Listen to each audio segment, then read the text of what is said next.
Hi, I'm Aly, and I'm a sophomore at UIUC. I'm studying interdisciplinary health sciences, and I'm also a member of the Christians on Campus Club. Last semester, we talked about the book of Galatians in our Bible study. I feel that Galatians was especially important because it's one of those books that's still relevant in our modern world. After greeting the Galatians, Paul says, "I marvel that you are so quickly removing from him who has called you in the grace of Christ to a different gospel, which is not another gospel. Only there are some who trouble you and desire to pervert the gospel of Christ." My favorite part about Paul is his honesty, and that's really shown here in these verses.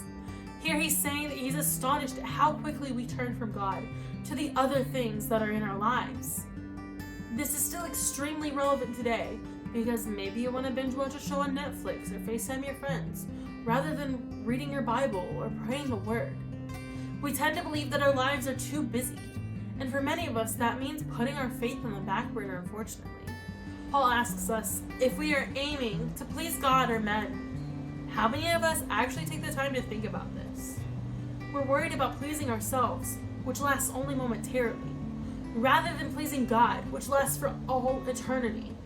Paul used himself as an example of someone who pleases God instead of trying to please man. Paul was not always a godly man. He says in his former life he even persecuted the church excessively and ravaged it. But the turning point for Paul was when God called him and the Lord revealed himself within Paul. But when it pleased God, who set me apart from my mother's womb and called me through his grace, to reveal his Son in me that I might announce him as the gospel among the Gentiles, immediately I did not confer with flesh and blood. When the Lord said that he was to announce the gospel, Paul didn't discuss it with other men, but instead obeyed God.